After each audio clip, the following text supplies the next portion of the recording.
나는 하나님 나라의 일꾼입니다. 옆에 분 인사합니다. 성도님은 열매 맺는 삶을 삽시다.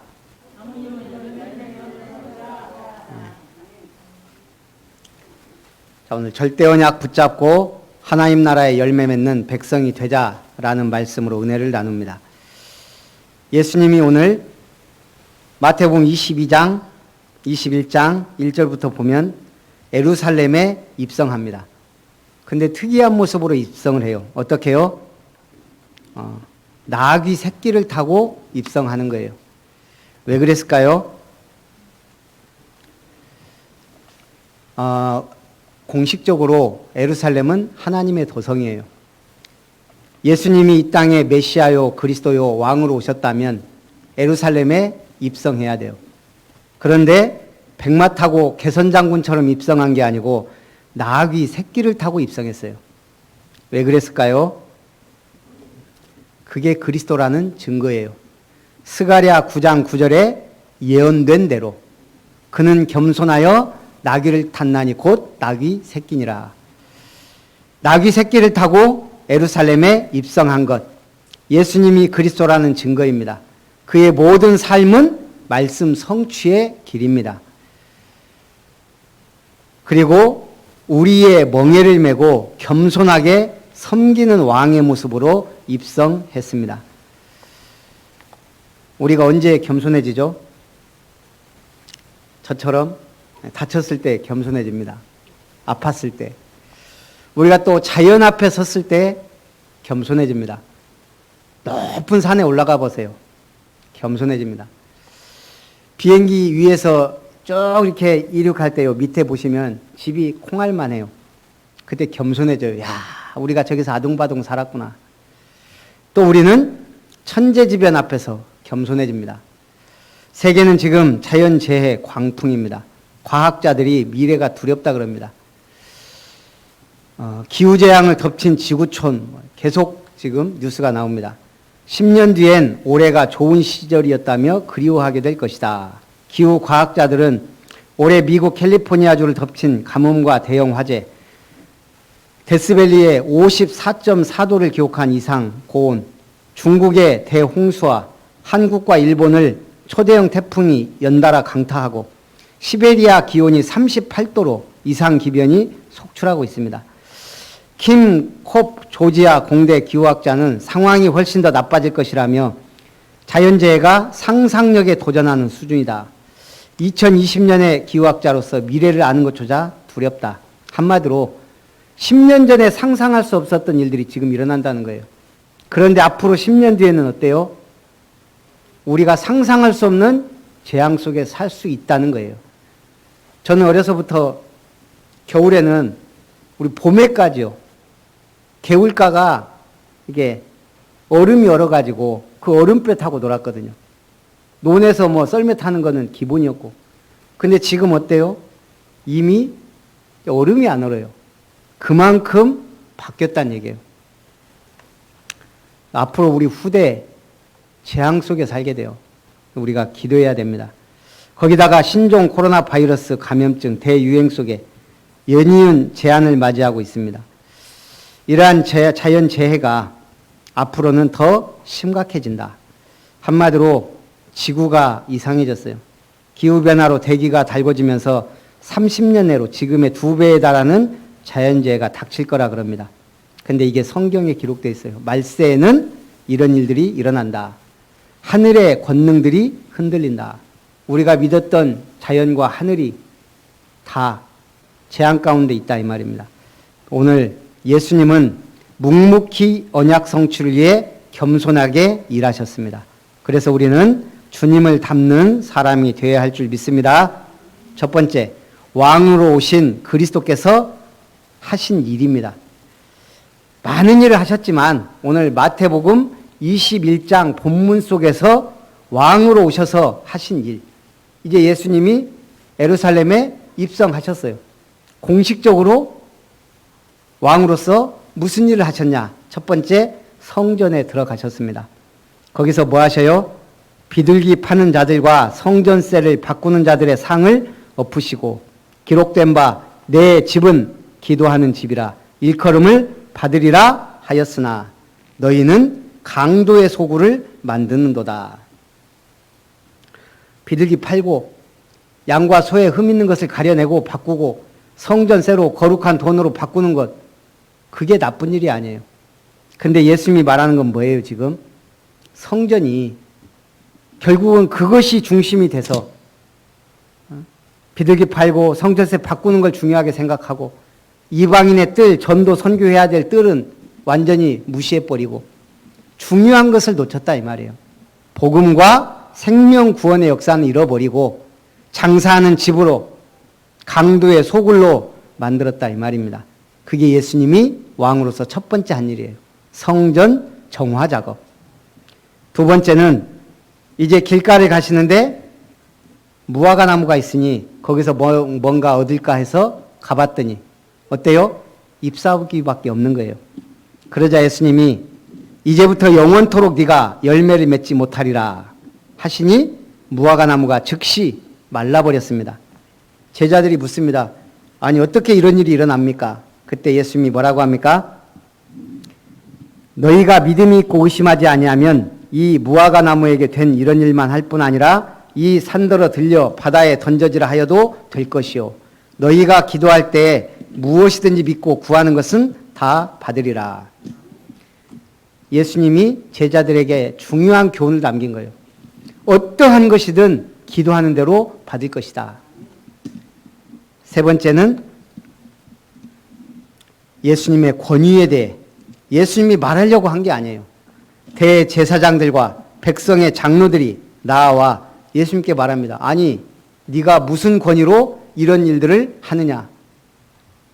예수님이 기가 막히게 되받아쳐요. 그러면 나도 묻겠다. 세례 요한의 세례가 하늘로부터냐 사람으로부터냐. 그때 이 사람들이 뭐라 그래요? 하늘로부터라 하면 왜 믿지 않느냐 하니까 할 말이 없을 것이고 사람으로부터라 하면 아니 사람들은 세례 요한을 하나님의 사람 선지자로 알고 있는데 그럼 너희는 도대체 뭐냐. 이 사람들이 할 말이 없는 거예요. 우리가 말하지 못하겠다. 예수님이 말합니다. 나도 너희에게 이르지 않겠다. 그러면서 포도원 비유를 얘기합니다. 아들 둘이 있는데 그 아버지가 일을 시킨 거예요. 포도원에 가서 일 좀 해라. 큰아들은 예 가겠습니다 하고 안 갔어요. 작은 아들은 안 갈랍니다 해놓고 나중에 뉘우치고 갔어요. 예수님이 뭐라고 합니까? 누가 아버지의 뜻대로 했느냐? 누가 했어요? 안 간다고 해놓고 간 둘째 아들이 아버지의 뜻대로 행한 거예요. 이 말이 뭐예요? 너희가 하나님의 이 말씀을 받은 대제사장이요 종교 지도자들인데 니들이 아버지 뜻대로 하고 있느냐? 질문한 거예요. 너희가 정말 아버지 하나님의 뜻대로 하고 있느냐? 예수님이 지금 뭔 얘기하는 거예요?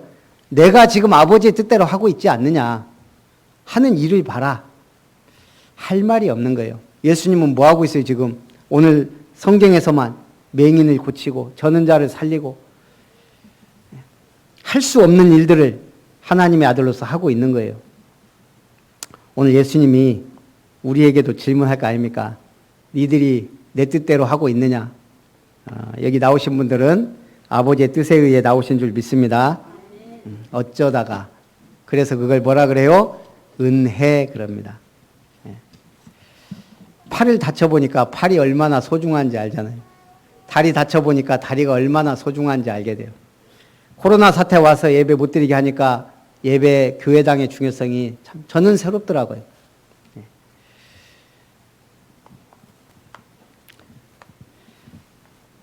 1928년 73세로 죽은 캐나다의 찰스 밀러라는 사람이 있었습니다. 어떻게 보면 굉장히 나쁜 사람인데요. 이 사람이 유언장을 변호사이면서 엄청난 갑부예요. 유언장을 작성했는데 특별한 유언장을 작성했습니다. 이거 싫어합니다. 먼저 도박을 극력 반대하는 판사 한 명과 전도사 한 명에게 경마장 주식을 유산으로 남겼습니다. 이 주식을 받는 순간, 사인하는 순간 자동적으로 경마 도박 클럽 회원이 돼요. 받았을까요? 당연히 넙죽 받았죠. 거기다가 음주 반대 운동 벌이는 목사들 앞으로 1만 5천 달러 이상의 양조장 주식을 선사했어요. 참 취미가 특이해요. 음주운전 반대하는데 양조장 주식을 준 거예요. 거기에 서명하는 순간 이분들은 양조장의 주주가 돼요. 목사님들한테. 단 한 명만이 거부했어요. 우리가 욕할 수 있을까요? 그 목사님들. 참 예수님이 간음하고 현장에서 걸린 여인에게 사람들이 돌로 쳐 죽여야 되지 않냐 할 때 뭐라 그래요? 먼저 죄 없는 자가 치라. 아무도 못 쳐요. 한마디로 율법은 정죄하고 비판하고 판단하게 돼요. 복음은 뭐예요? 한마디로 정의하면 복음이 뭡니까? 살리는 거예요. 살리는 거. 우리는 쓸데없는 일에 너무 많은 일을 하고 뭐 너무 많은 걸 해요. 무조건 살리는 것에 올인하면 됩니다. 그게 복음의 사람입니다.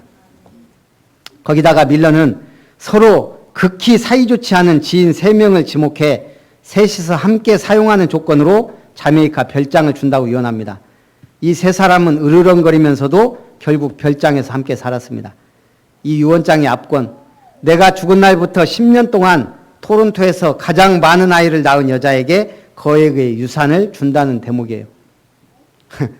앞으로 10년 뒤에 아이를 가장 많이 낳은 여자에게 이 유산을, 어마어마한 유산을 주겠다. 어떤 일이 벌어졌을까요? 이때부터 아이 낳으려고 난리가 난 거예요. 캐나다가, 토론토에. 분노한 밀러의 친척들이 유언장 무효라고 소송냈지만 작성자가 법률 전문가였던 탓인지 거듭 기각당했고요. 9개월 후 토론토 시내 병원은 산모들로 가득 찼으며 신문들은 쌍둥이나 새 쌍둥이를 낳은 여인들에 대해 집중 보도하는 소동을 피웠습니다. 결국 10년 후 각각 9명의 아이를 낳은 엄마 4명이 유언장에 적힌 거액의 대부분을 나누어 가졌다 그럽니다. 찰스 스패너의 문화라는 이름의 야만이란 책에 소개된 실화입니다. 문화라는 이름의 야만. 마귀는 내가 마귀다 하고 나타나는 게 아니에요. 어떻게? 문화라는 이름으로, 천사의 탈을 쓴 종교로, 문화라는 멋진 옷을 입은 문화로, 어떤 때는 사자처럼 위협하며 우리 틈을 노립니다. 결국 복음만 모르도록, 복음 놓치도록, 교회가 생명운동하지 못하도록 방해합니다. 그래서 오늘 우리는 하나님 나라의 일꾼으로서 어떤 삶을 살아야 되는가? 두 번째, 포도원 농부의 비유입니다. 포도원은 하나님의 나라입니다. 등장인물, 집주인은 하나님, 농부들은 유대의 종교 지도자들입니다. 주인의 종들은 선지자들, 전도자들, 주인의 아들은 예수 그리스도, 제때 실과를 바칠 만한 다른 농부들은 참 성도입니다. 한마디로 포도원 농부 비유는 뭐예요? 누가 하나님 나라에 들어갈 자냐? 우리 저기 어떤 글에 보니까 유머 그래요. 한국인들 때문에 천국과 지옥이 공사 중이라는 거예요. 어떤 사람이 죽어 천국과 지옥길 두 갈래 길에 서게 됩니다. 이 사람 생각하기를 내가 천국 갈 만한 선한 일을 많이 안 했으니 내가 스스로 지옥으로 가야 되겠다. 지옥 문 앞에 갔더니 공사 중이란 팻말이 있는 거예요. 그래서 문지기에게 물어봤습니다. 문지기가 뭐라고 하냐. 한국 사람들이 지옥에 와서 시원하다 시원하다 하길래 알아봤더니 세상 살면서 유황온천, 찜질방, 불가마에서 얼마나 단련이 됐든지 지옥에 와서 시원하다. 그래서 온도 높이려고 공사 중이라. 그래서 하는 수 없이 천국으로 갔대요. 천국으로 갔더니 또 거기도 공사 중이라네. 천국문을 지키는 수문장에게 물어봤더니 한국 사람들이 왔는데 하도 성형을 많이 해서 본인 여부 확인하는 데 시간이 걸려서 자동 인식 시스템을 만드느라고 공사 중이랍니다. 한국 사람들이 참 특이해요. 특이한데 오늘 어떤 사람이 천국에 들어가냐? 교회 다닌다고 천국 가는 게 아닙니다. 또 어떤 사람은 그랬다네요. 전도하니까 자기는 장인어른 때문에 천국 간다는 거예요. 아니 어떻게 장인어른이 예수님 잘 믿냐. 자기 부인이 늘 기도한다는 거예요. 하나님 아버지, 하나님 아버지. 그래서 장인어른 때문에 천국에 간다고. 포도원 주인이 농부들에게 새로 주고 타국에 갔더니 열매 거둘 때가 가깝자 열매를 받으려고 종들을 보냅니다. 이랬더니 농부들이 종들을 잡아 한 명은 죽이고 때리고 돌로 치고 돌려보냅니다. 다시 다른 종들을 처음보다 많이 보내자 그들에게도 그렇게 때리고 치고 죽입니다. 후에 아들을 보내며 내 아들은 전대하리라 하였으나 농부들이 이는 상속자니 그를 죽이고 그의 유산을 차지하자 하고 그 아들을 죽였습니다. 자, 포도원 주인이 올 때 그 농부들을 어떻게 하겠어요?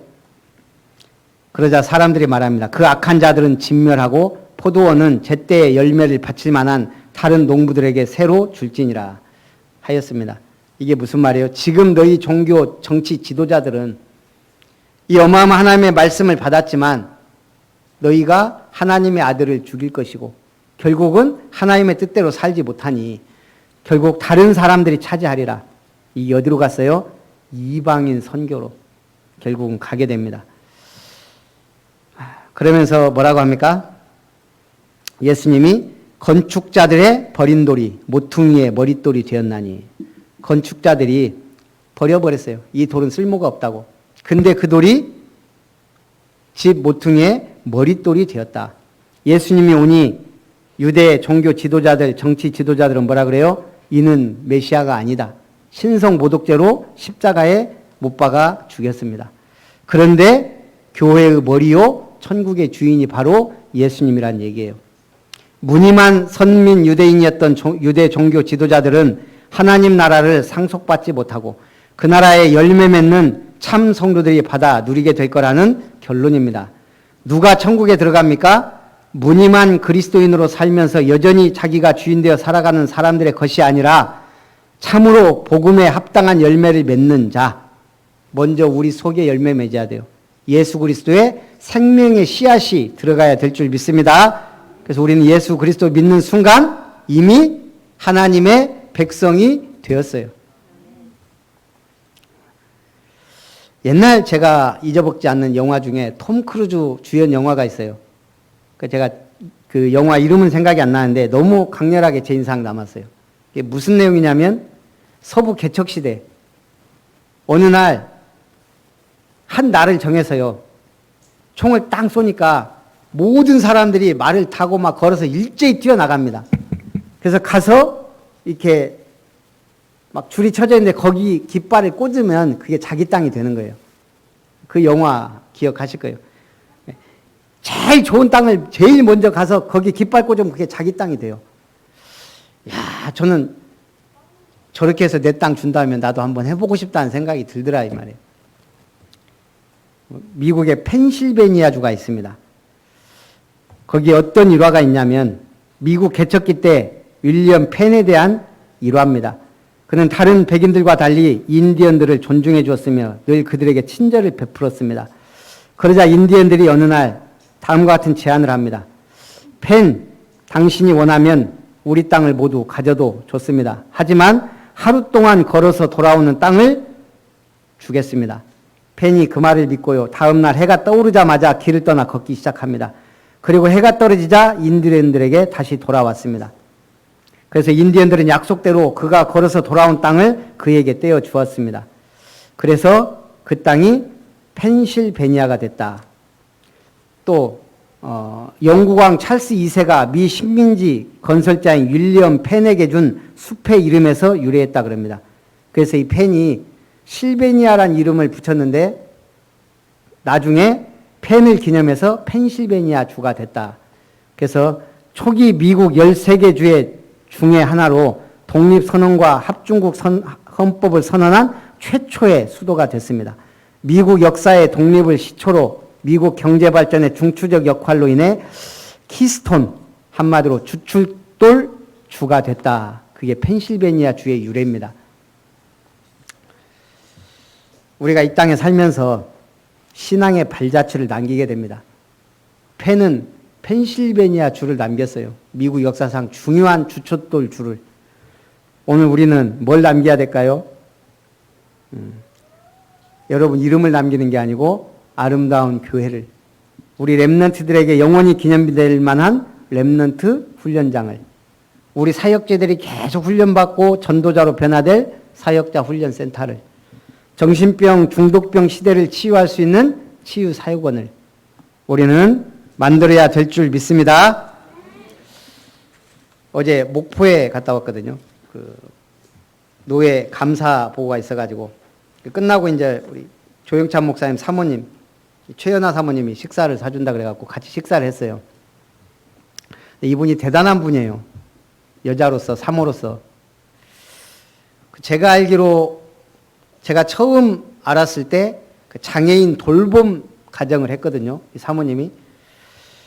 그러더니 어느 날 평생 교육원을 하나 인수를 해가지고 그 사업을 하더라고요. 한 2년 하더니 그걸 다른 성도에게 이렇게 넘기고 또 조금 있으니 뭐 바우처 사업인가? 그걸 또 한마디로 창업을 했어요. 사모님이. 그래서 나이온스 클럽에서 그 카니발도 받고 막 그랬거든요. 근데 이번에 가보니까 이제 노인 돌봄센터를 하고 있더라고요. 그러면서 저희한테 그러는 거예요. 좋은 점, 자기도 노인 사역 별로 아니라고 생각했는데 해보니까 일단 정년이 없어서 좋고 두 번째 돈이 된다는 거예요. 아, 그거 생각해보니까 우리 교회도 하실 분이 많다 이런 생각이 들어서 한번 모셔서 얘기를 하려고 그랬는데, 제가 알기로만 이 연약한 사모님이 4번 창업했어요. 4번. 예. 하고자 하면 되더라 이 말입니다. 오늘 우리가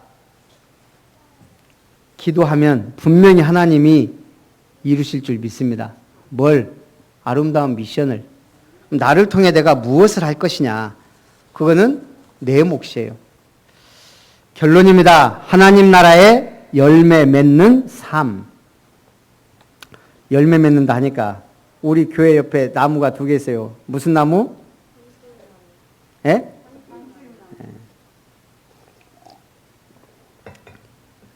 저는 저 산수유 나무를 신호등 나무라고 합니다.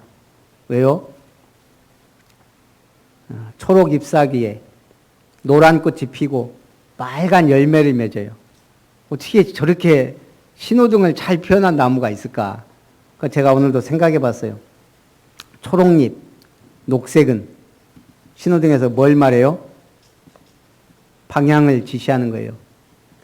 오늘 여러분들은 어떤 방향을 잡고 살아요? 그래서 저는 이 녹색은 또 안전을 상징하잖아요. 교회다. 교회를 통해 우리는 하나님의 말씀을 받고 하나님의 지시를 받아요. 두 번째 노란색은 경고입니다. 노란색이 깜빡거릴 때는 서라는 거예요. 저는 현장이라고 생각합니다. 현장은 계속 경고등이 지금 깜빡거리고 있어요. 우리가 현장에서 답을 주지 않으면 결국 재앙지대로 바뀝니다. 그러면 빨간색은 뭘까요? 멈춤. 가지마. 빨간색이에요. 뭐예요? 일단 멈춤. 예배예요. 빨간색처럼 저는 확실하게 예배를 상징하는 게 없다고 생각해요. 오늘 하나님 나라의 열매 맺는 삶이 어떤 삶입니까? 요한복음 15장 7절 8절 너희가 내 안에 거하고 내 말이 너희 안에 거하면 무엇이든지 원하는 대로 구하라. 그리하면 이루리라. 너희가 열매를 많이 맺으면 내 아버지께서 영광을 받으실 것이요 너희는 내 제자가 되리라. 또 빌립보서 1장 10절에서 11절에 예수 그리스도로 말미암아 의의 열매가 가득하여 하나님의 영광과 찬송이 되기를 원하노라. 의의 열매가 가득하여. 그러려니까 어떻게 해야 돼요? 빌립보서 1장 10절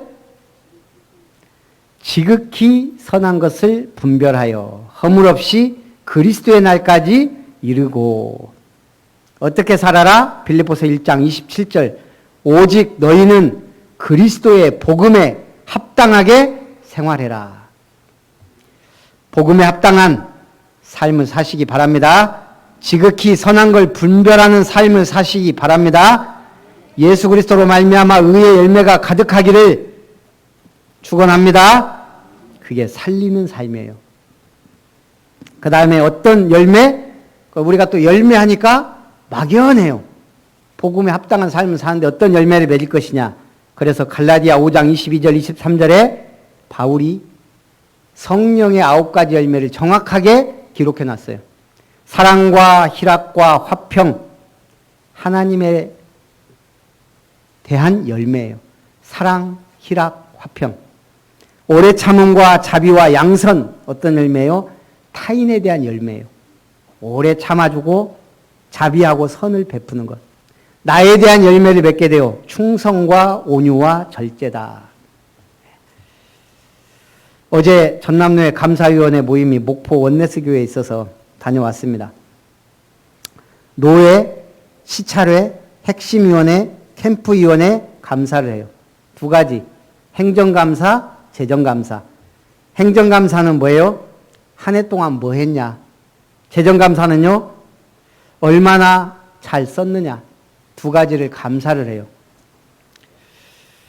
그 전에는 감사를 좀 설렁설렁 했는데 제가 총무되고 나서 감사가 굉장히 빡세졌어요. 이제는 우리가 제대로 해서 내년, 내후년에 후배들에게 제대로 알려주자. 노예가 그래서요. 행정감사, 재정감사 하는데 저도 서류를 잘 준비해서 가서 감사를 받았습니다. 목사님들, 장로님들. 이때만큼은 장로님이 아니에요. 감사위원이에요. 목사님, 이 부분은 이렇게 해야 됩니다. 알겠습니다. 제가 다음에는 잘해서 다음 회계년도에 넘기겠습니다. 감사위원이 얘기하는데 지적하면 내가 알겠습니다 하고 해야지. 뭐야 이렇게 잘해왔는데 그거 까불면 안 돼요. 감사를 받아보니까 참 그런 생각이 들어요. 우리도 앞으로 주님 앞에 가서 감사받을 날이 와요. 계시록 4장에 보면 1절에서 11절 보좌에 둘려 24 보좌가 있고 24 장로들이 흰옷 입고 머리에 금관을 쓰고 보좌에 앉으신 이 앞에 뭐예요? 자기 관을 드리는 장면이 나와요. 제가 그랬더 여러분 면류관은 의의 면류관, 생명의 면류관, 영광의 면류관 많이 있어요. 그런데 오늘 천국에 가니까 24 장로가 자기 관을 쓰고 있고 그 관을 하나님께 드리며 거룩하다 영광을 하나님 앞에 드린다 이 말이에요. 여러분은 어떤 면류관을 받으실 것 같아요? 뭘 받을지 모르겠어요?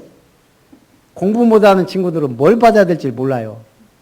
공부 잘하는 친구는 알아요. 내가 점수가 얼마 정도 나올지. 공부 못하는 친구 특징, 시험 끝나면 잊어버려요. 공부 잘하는 사람 특징, 내가 이 문제를 왜 틀렸냐, 그 문제를 파고 끝내버려요. 다시는 그 문제를 안 틀려요. 공부 못하는 친구는 그 문제를 계속 틀려. 넘어서질 못해. 여러분 어떤 면류관을 받아요? 몰라? 알아요? 몰라요? 전도 안 한 사람은 천국 가면 무슨 모자 쓰고 있다 그랬죠? 성경에는 안 나와 있는데 개털 모자 쓰고 앉아있다 그래요. 걔가 무슨 죄인지 모르겠지만 내가 이 땅에서 전도한 그 생명이 가장 중요한 생명의 면류관이에요. 하나님께 드릴 수 있는. 우리가 하나님 나라를 위해 일한 것이 낱낱이 하나님 나라에 보고됩니다. 기록되어 있습니다. 우리가 하늘나라 가면 내 삶이 영화처럼 쫙 지나갈 거예요. 그러면서 하나님이 우리에게 상을 주시는 거예요. 그래서 바울은 고백합니다. 내가 위에서 부르신 부름의 상을 향해 달려가노라. 위에서 부르신 부름의 상을 위해 달려가는 성도님들 되시기를 주님의 이름으로 축원합니다. 살아계신 하나님 감사를 드립니다. 절대 언약 붙잡고 하나님 나라의 열매 맺는 백성이 되라는 말씀 붙잡고 왕으로 오신 그리스도 안에서 포도원 농부의 비유를 통해 하나님 나라에 들어갈 자로 축복하심을 감사합니다. 이제는 하나님 나라의 열매 맺는 삶을 살도록 축복하옵소서. 살아계신 주 예수님의 이름으로 기도하옵나이다. 아멘.